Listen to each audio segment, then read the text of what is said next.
देखिए मैडम, हम लोग सीआईडी से हैं, आपकी मदद करने के लिए आए हैं, ठीक है? ये चाकू हमें दीजिए। तुम्हें किरण हो? देखिए मैडम, मैं किरण नहीं हूँ, मैं इंस्पेक्टर अभिजीत हूँ। मैं तुम्हें भी जान से मार दूंगी। मैं नहीं छोड़ूंगी। आप प्लीज नहीं छोड़ूंगी। चाकू रखिए। तुम भी किरण हो, मैं बोल। क्या हुआ? सॉरी। Oh no. अरे क्या हो गया? ये औरत गिर कैसे गई? क्या हुआ? हटिए, आजा। एक्सक्यूज मी, हटिए, पीछे हटिए। 1 मिनट पीछे आइए। हुआ क्या है इसको? मैडम सुनिए। क्या हुआ इसे? मैडम, सर ये तो मर चुकी है। क्या? इसके शरीर में टेट्राकोटॉक्सिन या ब्यूरारे नाम का जहर इंजेक्ट किया गया था, जिसकी एक बूंद भी जानलेवा हो सकती है। मगर ये जहर तो हमारे देश में आसानी से नहीं मिलता ना। सिर्फ उसे ही मिलता है जो बड़ा रिसर्च कर रहा हो। तो भगदड़ में किसी ने वो पॉइजन इसे इंजेक्ट कर दिया। मगर एक काम करो, इस हादसे के वक्त का जो सीसीटीवी फुटेज है ना, वो अच्छी तरह से चेक करो। खूनी की तस्वीर उसी में मिलेगी सर। और सर, इस परेश का क्या? इसे हर जगह मैं ही क्यों दिखता हूँ? सालू के साहब, मुझे तो ये केमिकल की बहुत बड़ी गड़बड़ लग रही है। ठीक है रफेड़े, बस ये वाकई किसी खास केमिकल की वजह से, क्योंकि मुझे इसके और परेश के दिमाग में एक अलग किस्म का केमिकल मिला है। तुम्हारे कहने का मतलब है कि इसी केमिकल की वजह से इन दोनों का बर्ताव एक जैसा और एक ही चेहरा इन दोनों को दिखता है। हाँ बस, और मैं इस केमिकल को और डिटेल में समझने की कोशिश कर रहा हूँ।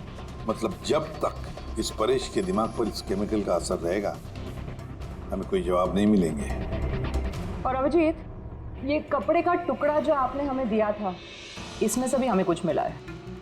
कमाल है तारिका जी, आज तो फोरेंसिक में एक के बाद एक सबूतों का खजाना हाथ लग गया है। क्या मिला क्या आपको? ये कॉटन का कपड़ा है और इसके रेशों में आटे के कुछ ट्रेसेस मिले। आटा? सिर्फ आटा? सिर्फ आटा। हाँ वाकई खजाना तो हाथ लगा है। आटा। सर ये फोटोग्राफ है सर। ये जितने भी लोग हैं, इनमें से किसी ने उन्हें पॉइजन का इंजेक्शन दिया सर। अब और एक काम करो, ये जितने सारे लोग हैं ना, इन सब की मूवमेंट ट्रैक करो। शॉपिंग मॉल में खून होने से पहले ये लोग कहाँ थे, कहाँ से आए, क्या क्या कर रहे थे, और खून होने के बाद में देखो ये लोग कहाँ कहाँ गए। ओके?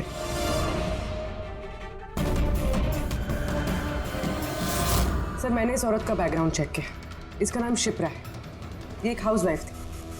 सर परेश तो फिर भी एक मुजरिम है, उसके कई दुश्मन हो सकते हैं, लेकिन इसकी किससे क्या दुश्मनी हो सकती है? वजह तो कुछ भी हो सकती है पूर्वी, लेकिन एक बात कॉमन है शिप्रा और परेश के बीच में, उन दोनों के ब्रेन में वही केमिकल मिला है। तो उन दोनों का दुश्मन भी एक ही हो सकता है। इस किरण के बारे में क्या पता चला? सर किरण शिप्रा का पति था और 2 साल पहले ही उसकी मौत हो चुकी थी। सर किरण शिप्रा को काफी मारता पीटता भी था। कोई ना कोई बात तो है इस परेश और शिप्रा के बीच में, कोई कॉमन बात, जिसकी वजह से ये दोनों भी उस खूनी के निशाने पर आ गए। क्या हो सकती है वो कॉमन बात? क्या हो सकती है? सर मैं परेश के पड़ोस में पिछले 5 साल से रहता हूँ, पर अजीब बात है सर, ना मैंने उसे कभी देखा, ना कभी मुलाकात हुई। और कोई नहीं है परिवार में उसके? सर उसके पिताजी थे, जिनकी मौत तब हो गई थी जब वो जेल में था, और कोई नहीं है। सर शिप्रा का हस्बैंड बहुत स्ट्रिक्ट था। वो उससे मिलना तो दूर, किसी से बात तक करने अलाउ नहीं करता था। इनफैक्ट वो तो उसको मारता पीटता भी था। सर उसके हस्बैंड के डेथ के बाद ना मैंने बहुत कोशिश की कि मैं उससे बात करूं, उससे पूछूं, लेकिन उसने इंटरेस्ट नहीं रखा। अच्छा, उसका कोई करीबी दोस्त, कोई रिश्तेदार नहीं था क्या? सर मुझे नहीं लगता कि होगा। अच्छा। शिप्रा और परेश दोनों की जिंदगी में एक बात कॉमन, दोनों जिंदगी में अकेले थे, ना कोई दोस्त ना कोई रिश्तेदार। सर दोनों में एक चीज कॉमन है। क्या? सर हमने परेश और शिप्रा का कंप्यूटर चेक किया तो उनकी कंप्यूटर हिस्ट्री से पता चला है कि दोनों ने ही ऑनलाइन सपोर्ट ग्रुप ज्वाइन किया था। अच्छा, ऑनलाइन सपोर्ट ग्रुप मतलब? सर ये ग्रुप्स है जो डिप्रेशन, लोनलीनेस, ड्रग एडिक्शन और अल्कोहलिज्म में फंसे होते हैं, उनकी काउंसलिंग करता है और उनकी मदद करता है। सर शिप्रा ने 2 हफ्ते पहले ही एक ऐसा ग्रुप ज्वाइन किया था जो शादीशुदा जिंदगी में परेशान लोगों की मदद करता है। और परेश ने अपने अकेलेपन से निकलने के लिए पिछले महीने ही ऐसा ग्रुप ज्वाइन किया था। अजीब इत्तेफाक है, दोनों ने ऑनलाइन ग्रुप ज्वाइन किया और दोनों को एक ही तरीके की परेशानी हुई। कुछ पता चला इस ग्रुप के बारे में? सर हमारा साइबर एक्सपर्ट राज इस ग्रुप को ट्रेस करने की कोशिश कर रहा है, जल्दी कुछ पता चल जाएगा। सर, हाँ सर, शिप्रा का खून इसी आदमी ने किया। जिस वक्त उसका खून हुआ था उस वक्त जितने भी लोग मौजूद थे, ये सबसे ज्यादा अजीब है सर। जिस वक्त अभिजीत सर और पूर्वी सुपरमार्केट पहुंचे थे, ठीक उसी वक्त ये आदमी वहां पहुंचा था सर, और भीड़ में घुस गया था। और जब शिप्रा की मौत हुई तो फटाफट वहां से भाग गया। फ्रेडी, काम करो, हमारा डेटाबेस चेक करो, शायद इसके बारे में कुछ पता चले, कोई लीड मिल जाए। इसका मतलब है सर ये खूनी सुपरमार्केट में कुछ खरीदने नहीं बल्कि शिप्रा को मारने के लिए आया था।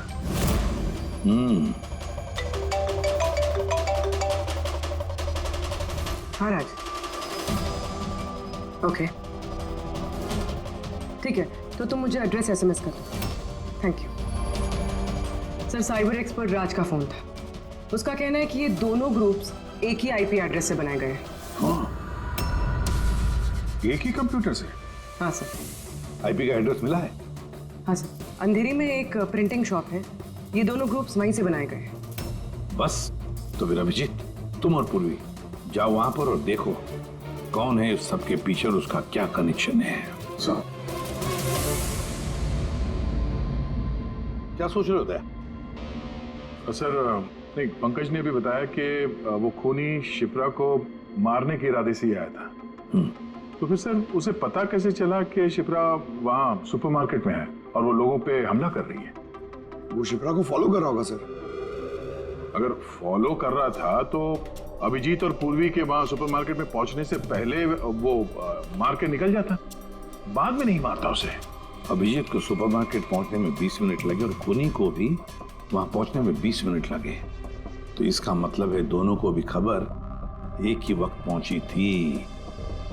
सर कहीं ऐसा तो नहीं कि इंफॉर्मेशन खूनी को हमसे ही गई हो? हमारे यहां से इंफॉर्मेशन? हाँ, हो सकता है। क्या कहीं ऐसा तो नहीं कि जब हम परेश को देखने गए थे हॉस्पिटल में, उस वक्त खूनी वहां पर मौजूद था और उसने मेरी बातें सुन ली हो? खूनी हॉस्पिटल में कर क्या रहा था? क्या परेश खूनी के हाथों पहले तो बच गया था, हो सकता है खूनी अपना अधूरा काम पूरा करने हॉस्पिटल आया था, परेश को खत्म करना चाहता था इसलिए।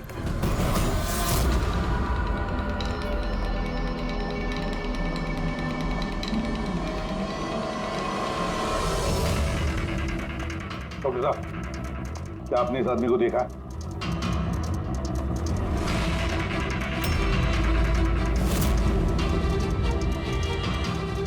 भाई साहब, ये आदमी को देखिए जरा, इस हॉस्पिटल में इसको देखा है कहीं? हाँ हाँ, इसको तो मैंने देखा है। कहाँ देखा है?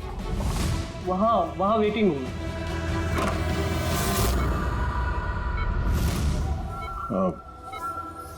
यहाँ कोई आया था क्या? नहीं सर, यहाँ कोई नहीं आया। ठीक। हाँ दे सर परेश तो ठीक है, पर वो खूनी अभी तक दिखा नहीं। कहीं तो छुप कर बैठा ही है दया, सही वक्त का इंतजार कर रहा है। वेटिंग रूम में भी चेक किया सर, अभी कोई नहीं है। तो यही पता है, पर कहाँ छुप कर बैठा है ये?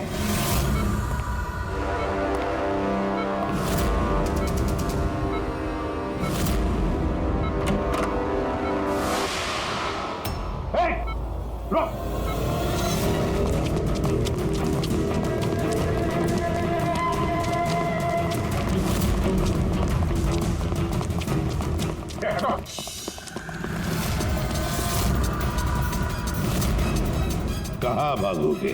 हाँ? रुक!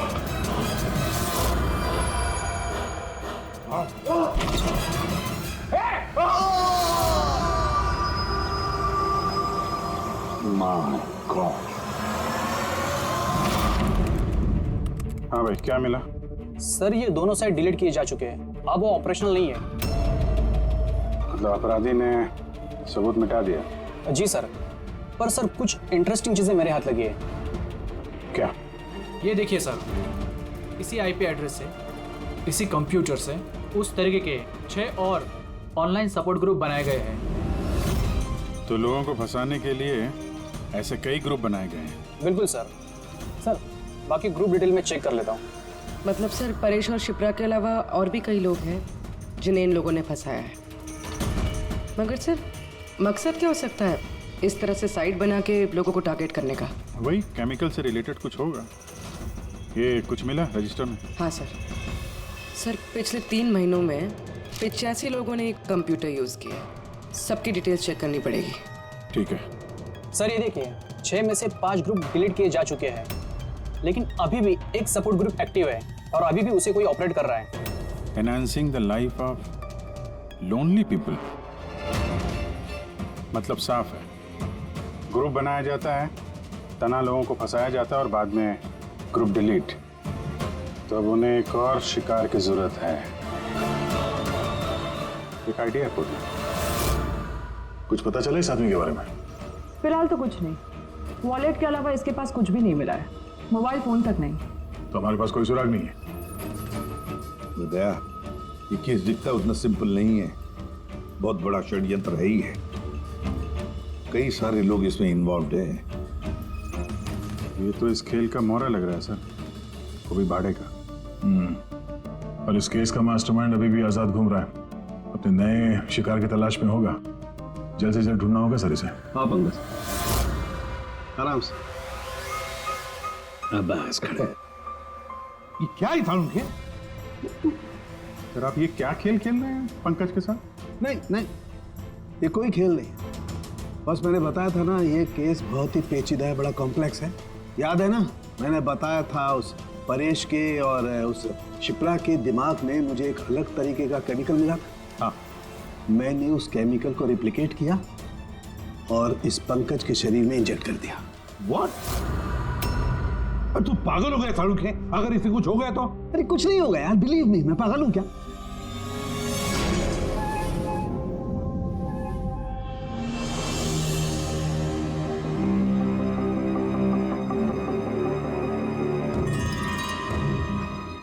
पंकज, अब आंखें खोलो, देखो तुम्हारे सामने कौन खड़ा है।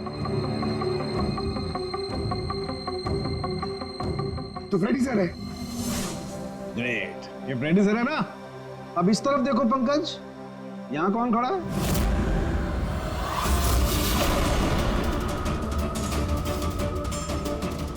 ये कैसे हो सकता है? ये इधर फ्रेडी सर, यहाँ फ्रेडी सर।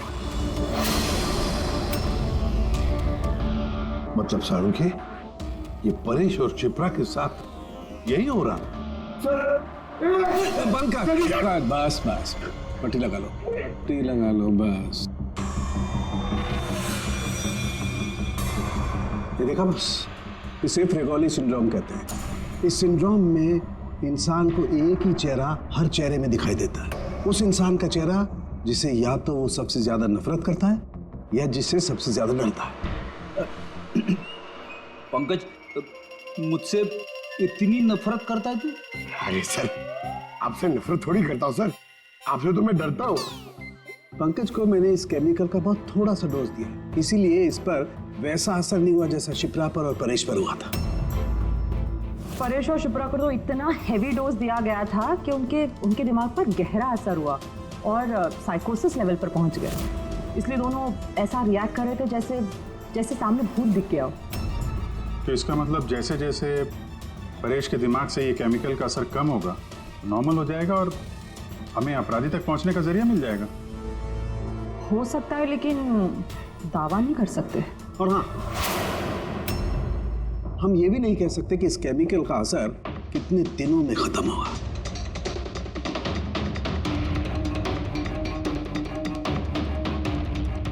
अगर हम परेश के ठीक होने का इंतजार करेंगे तो बहुत देर हो जाएगी। हमें कोई और तरीका ढूंढना होगा, कोई और तरीका। हाँ पूर्वी। सर मैंने वो ऑनलाइन ग्रुप पे रजिस्टर कर लिया है और डिटेल्स भी एकदम परेश और शिप्रा की तरह थी। नो फ्रेंड्स, नो फैमिली, एकदम अकेले। उन लोगों को ऐसे लोगों की तलाश है। ये तुम्हारा ट्रैकर, इससे पता चलता रहेगा तुम्हारे मोमेंट के बारे में। और ये तुम्हारा कैमरा। हमारे पास सिर्फ ये वॉलेट है सर, उस आदमी की पहचान और असलियत जानने के लिए, और ये कुछ चीजें मिली है साथ में। पेट्रोल पंप का बिल, ये होटल का मैच बॉक्स, खरीदा हुआ मैच बॉक्स, तो ये नंबर किसका? ये सेल फोन लगता है किसी? सर हम इस पेट्रोल पंप पे गए थे, वहां से पता चला सर ये आदमी महीने में 2-3 बार वहां पे आता है, और सीसीटीवी फुटेज में हमने देखा कि वो अपने बाइक पे हर बार अलग अलग नंबर प्लेट लगा के आता है। हाँ, और पेमेंट कैश में करता है। और सर ये मैच बॉक्स जिस होटल का है वहाँ पे भी हमने पूछताछ की। वो आदमी महीने में 5-6 दफ़ा खाना खाने आता है और पेमेंट भी कैश से करता है। सर ये नंबर के बारे में आप पूछ रहे थे सर, ये बार में एक लड़की है जो काम करती है उसका है। वो कह रही थी कि उस आदमी का नाम अशोक है और 1-2 बार उनसे बात हुई है, फिर वो गायब हो गया सर। मतलब हमारे पास इस अशोक के बारे में सिर्फ इतनी इंफॉर्मेशन है। एक काम करते हैं, ये सारी जो लोकेशंस है ना, पेट्रोल पंप, बार और ये होटल, देखते हैं कहाँ पर है। जरा मैप दिखाओ।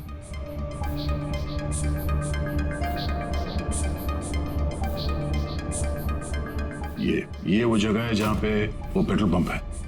सर यहाँ पे बाहर है सर। और सर ये होटल है। बार, ये होटल, पेट्रोल पंप। दया सर ऐसे नहीं लगता तुम्हें? देखो ना, ये सारे के सारे लोकेशंस 1 किलोमीटर के दायरे में है यहाँ से। हो सकता है सर उसका घर या ऑफिस इस जगह के आसपास ही कहीं। Are you ready? I am ready चल। हाँ, सर मैं रेडी। अरे वाह, बहुत अच्छा गेटअप है। इसके घर का क्या किया? सर पूर्वी के लिए भाड़े पे 1 हफ्ते के लिए घर लिया। आई मीन अल्पा के लिए। अल्पा, ठीक है, गुड। लेकिन पूर्वी चौकन्ना रहना, उनका पहला कदम क्या होगा हमें पता नहीं है। Yes good luck. Thank you sir. अब एक काम करते हैं, इस 1 किलोमीटर के दायरे में इस अशोक का फोटोग्राफ दिखाते हैं, सबको दिखाते हैं, शायद कोई निकले जो इसको जानते हैं।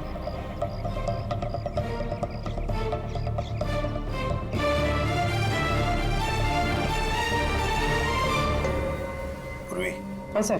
चौकन्ना रहना। सर यहाँ पे तो सब ठीक है।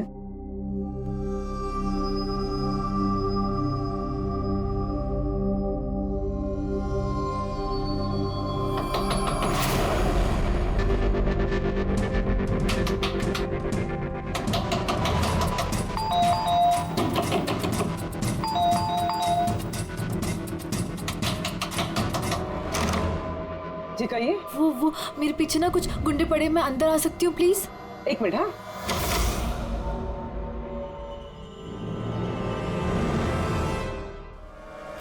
हाँ आओ जल्दी आओ। क्या क्या क्या हुआ क्या तुम्हें? अरे ये तो आदित्य है, शिप्रा की पड़ोसी। वो एक्चुअली मेरे पीछे कुछ गुंडे पड़ गए थे, मुझे समझ नहीं आ रहा था, इसलिए मैं आपके घर आ गई। कोई बात नहीं। Thank you miss. अल्पा।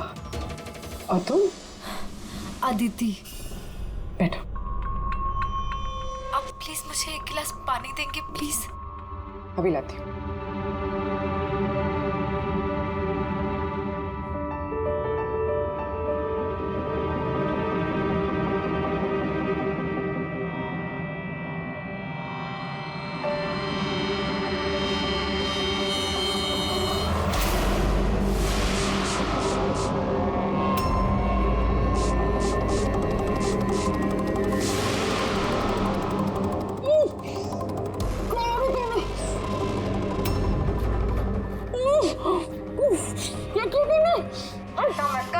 कुछ ऐसा नहीं किया, ज्यादा दर्द नहीं दूंगी तुझे मैं।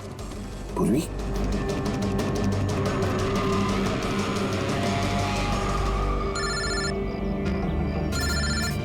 हाँ सर। क्या शिप्रा की पड़ोसन अदिति? सर मैं फौरन वहां पहुंचता हूं। नहीं सर, अब अशोक का भी पता नहीं चला। ये सर। सब कुछ प्लान के मुताबिक तो चल रहा है। अब देखते ही आदिति पूर्वी को कहां लेकर जा रही है। अरे ये क्या, ट्रैकर एक ही जगह पे मूव ही नहीं हो रहा। कहीं ऐसा तो नहीं तुम लोगों को ट्रैकर के बारे में पता चला हो, निकाल कर फेंक दिया हो? माय गॉड, अब तक पहुंचेंगे कैसे इन सब तक?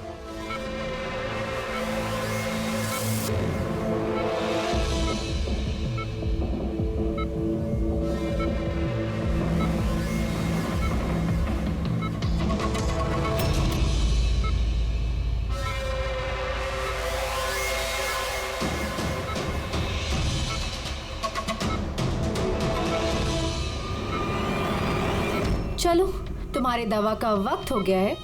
अब अच्छे बच्चे की तरह दवा लो और तुम बिल्कुल भी टेंशन मत लेना। तुम्हें ज्यादा दर्द नहीं दूंगी। कौन हो तुम? छोड़ो मुझे, छोड़ो मुझे। चिंता मत करो, मैं तुम्हें दर्द नहीं दूंगी। छोड़ो मुझे।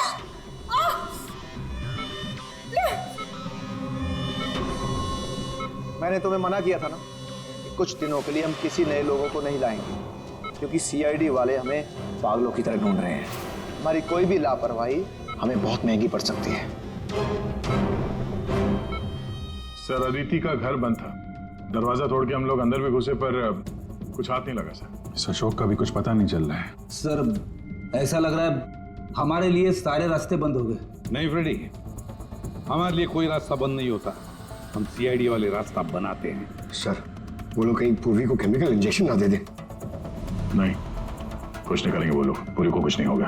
कोई तो बात हम मिस कर रहे हैं, कोई तो बात है जो हमसे छूट रही है, पर क्या क्या हो सकती है वो बात? सर वो कपड़े का टुकड़ा जो हमें सुबह के हाथ में मिला था, उसके रेशे में आटा मिला था हमें। हाँ सर, आटा। जब मैं अशोक के बारे में रोड पे लोगों से पूछ रहा था, हाँ, तो वहां पे मैंने एक आटा की चक्की देखी थी और उसके पीछे एक पुरानी बिल्डिंग भी है। तो फिर जरूर वो आदमी जिसने परेश पर हमला किया उस आटे की चक्की के आसपास ही रहता होगा, इसीलिए तो उसकी शर्ट पर आटा आ गया। तो ये भी तो हो सकता है कि परेश पे हमला करने वाला अशोक ही हो। सर वो कपड़े का टुकड़ा भी अशोक का ही हो सकता है।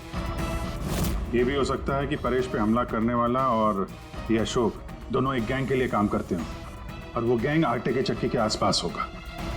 सबके सब आटे के चक्की के आसपास ही हो गया अभिजीत, और पूर्वी को भी उस चक्की के आसपास ही रखा होगा।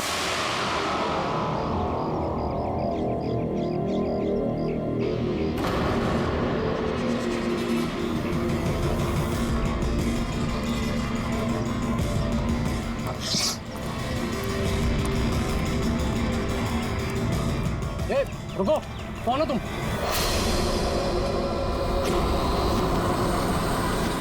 तुम नहीं नहीं, यहाँ तुम नहीं हो सकते। नहीं नहीं। ए रुक, अरे यहाँ आने की परमिशन नहीं है किसी को। वॉचमैन पकड़ो इसे।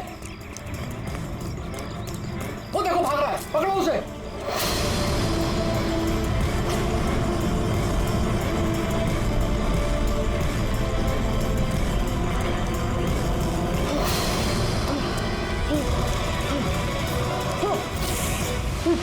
तुम यहाँ भी नहीं नहीं नहीं, तुम यहाँ नहीं हो सकते। नहीं नहीं।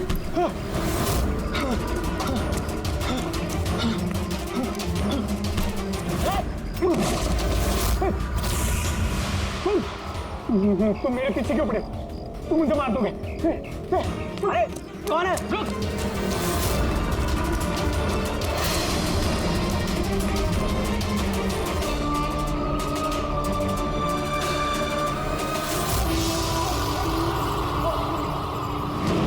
परेश, तुम कहाँ हो?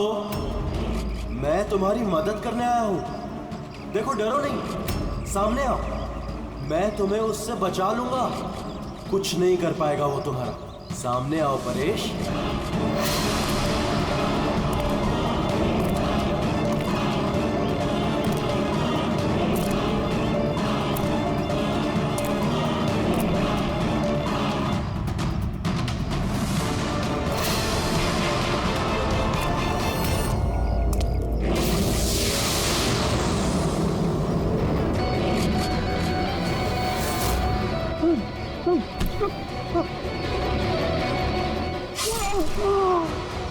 ए, कौन है वहाँ पे? हाँ?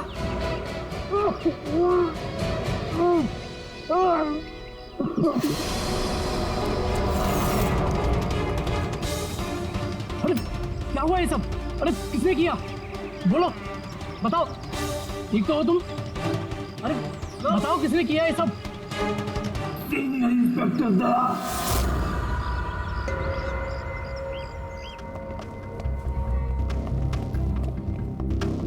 हाँ डॉक्टर साहब, पेशेंट खतरे के बाहर है, लेकिन अभी भी बेहोश है।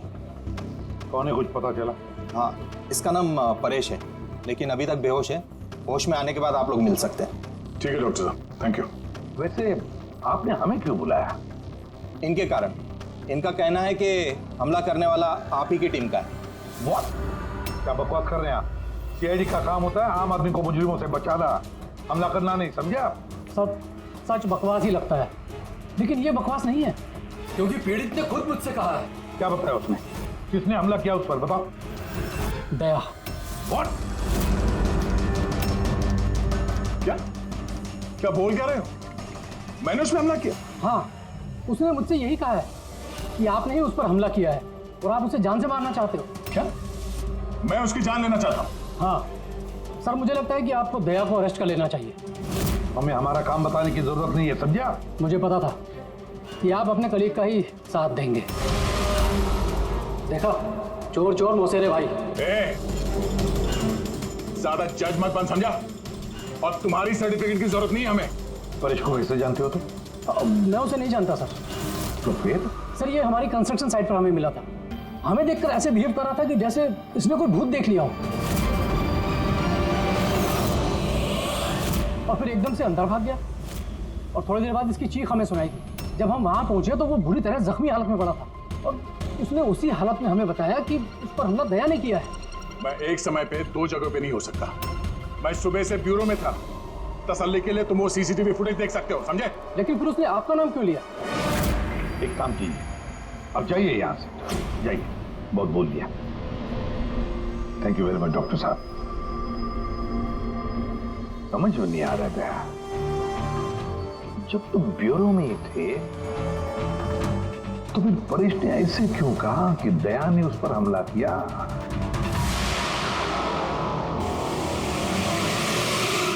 एक बात बताइए, जब आप लोगों ने यहाँ पे परेश को जख्मी हालत में देखा था तो उसके साथ में कोई था या किसी को आते जाते देखा हो? नहीं साहब, वो अकेला ही था। लेकिन सर, उसने इंस्पेक्टर दया का। पता है, उसने दया का नाम बोला। हम यहाँ वो जानने हैं जो उसने नहीं बोला, समझे आप? और दया ऐसा नहीं कर सकता। सर, आप इतने यकीन से कैसे कह सकते हैं कि दया सर ऐसा कुछ नहीं कर सकते हैं? जो आदमी अपनी जान दांव पे लगा के दूसरों की जान बचाता हो वो किसी का खून नहीं कर सकता। खुद से ज्यादा मुझे दया पे भरोसा है, समझे?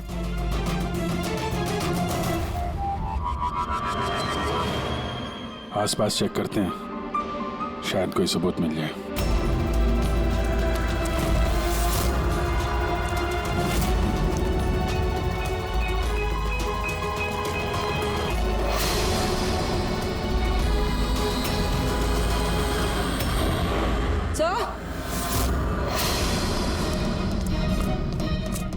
सर, ये देखिए।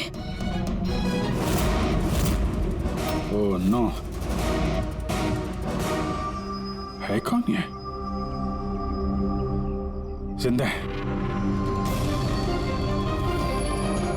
हेलो, एम्बुलेंस भैया, मालमणी के पास अंडर कंस्ट्रक्शन बिल्डिंग है, वहां पे भेजो जल्दी। तुम लोग जानते हो इसे? ये तो सुबह सर है, ये 2-3 बार पहले फ्लैट देखने आ चुके हैं। लेकिन सर, इसे हुआ क्या है? शायद ऊपर से गिरा है।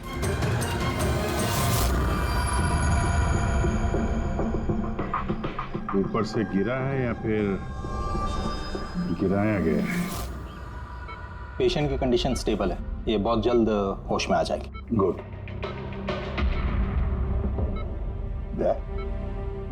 क्या हो गया, इसे तुम ऐसे क्यों देख रहे हो? जानते हो इसे? साहब, अभिजीत, तुम यहाँ क्या कर रहे हो?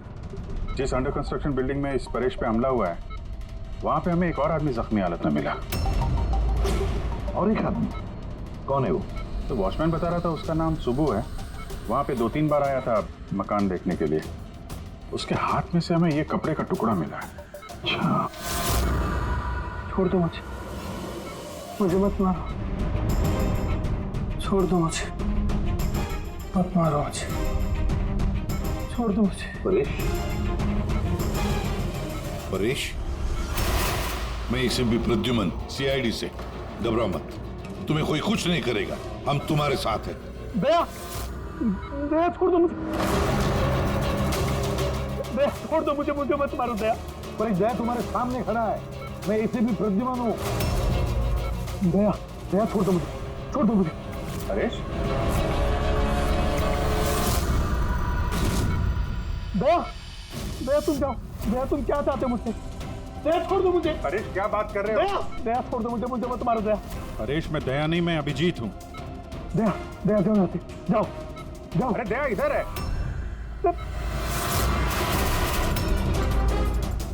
दया छोड़ दो मुझे, मुझे मत मार दो दया। परेश इधर देखो, हम पहले मिल चुके हैं, तुम जानते हो मुझे। दया, छोड़ दो मुझे, मुझे मत मारो। सब दया, तुम सब दया, मुझे मत मारो। डॉक्टर, दया छोड़ दो मुझे, डॉक्टर, दया छोड़ दो मुझे, मार दया। डॉक्टर साहब, देखिए ना, क्या हो गया? दया छोड़ दो मुझे, मुझे एक मिनट, सब दया छोड़ दो, कुछ नहीं होगा तुम्हें, कुछ एक मिनट। सब दया हो तुम,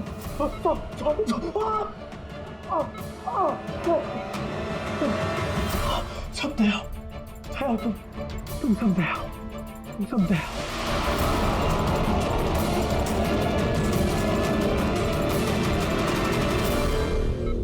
ये चक्कर है क्या? और हर किसी के चेहरे में उसे मेरा चेहरा नजर आता है। हाँ वही तो, इसलिए जब उसने उस आर्किटेक्ट को, उसके असिस्टेंट को, उस वॉचमैन को देखा तो ऐसे बर्ताव करने लगा जैसे उसने भूत देखा है। और उसके दिमाग का भूत दया तुम हो, तुम।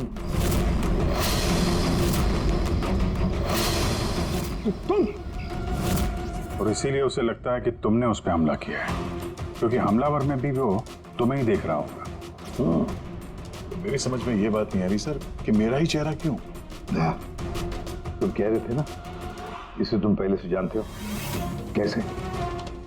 सर लगभग 15 साल पहले मैंने इसे गिरफ्तार किया था सर। हाँ, और 2 साल पहले ये जेल से छूट गया, और पिछले 2 साल में अलग अलग केस में मैंने इसे 2 बार अरेस्ट किया सर।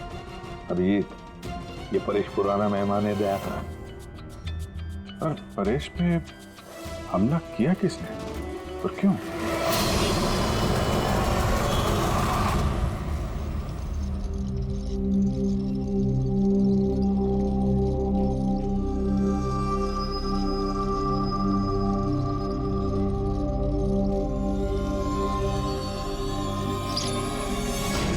अरे मैडम जरा ध्यान से।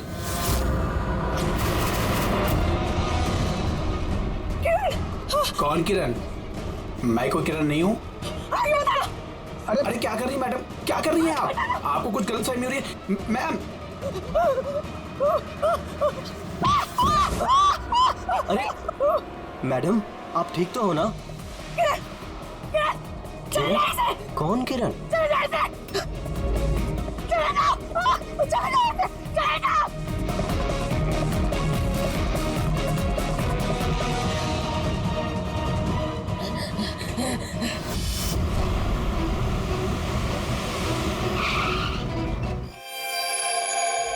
कोई अपने जगह से नहीं लेगा, कोई भी नहीं।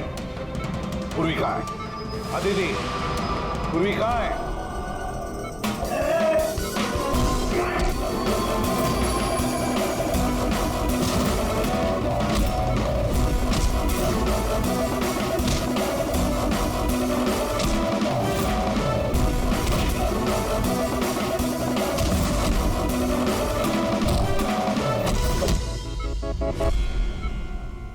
सब नर्सेज और डॉक्टर इस तरफ आ जाओ। चलिए, चलो तुम भी जल्दी। डॉक्टर आदिति, पूर्वी कहाँ है? पूर्वी कहाँ है?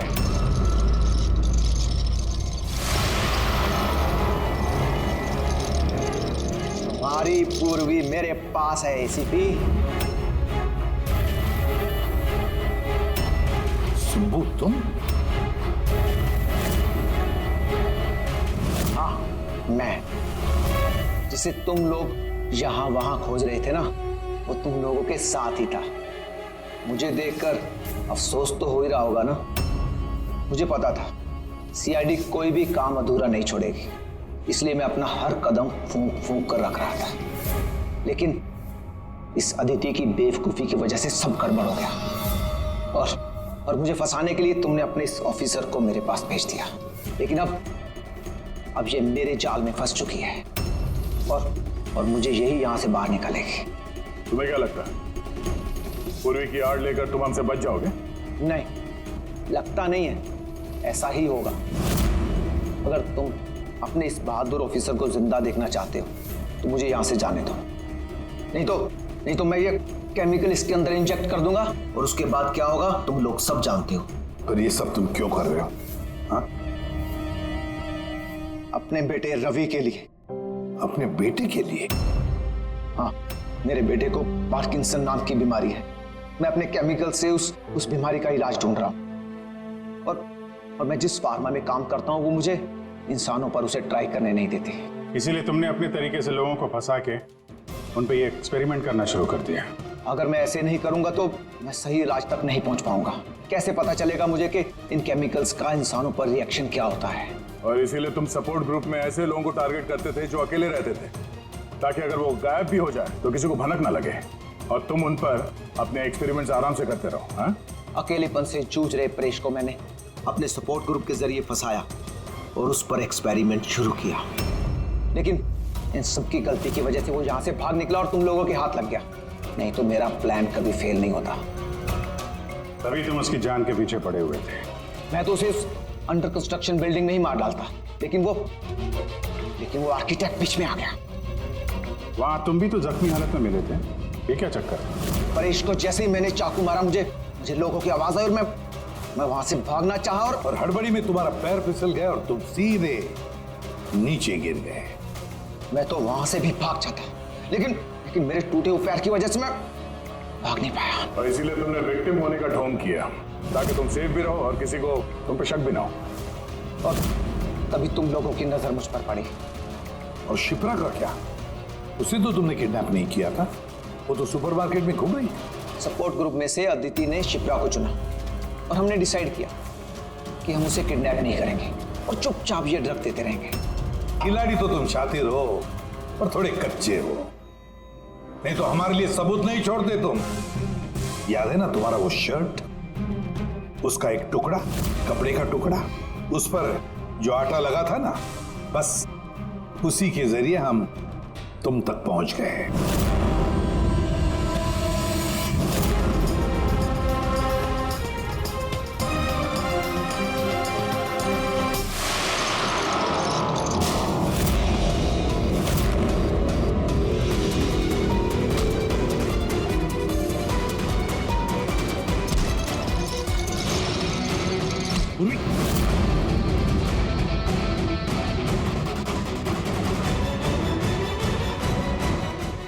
देखो, हाँ? क्या किया तुमने सुब्बू? कभी सोचा है? हाँ? अपने बेटे को बचाने के लिए तुमने न जाने कितने लोगों की जान दांव पर लगा दी, और ये नहीं सोचा ना कि सही क्या है गलत क्या है। तुम्हारे बेटे को तो हम अच्छी से अच्छी ट्रीटमेंट दिलवाएंगे, मगर तुम्हें जेल की सलाखों के पीछे बिठा देंगे। शायद फांसी का ऑर्डर भी आ जाएगा तब तक।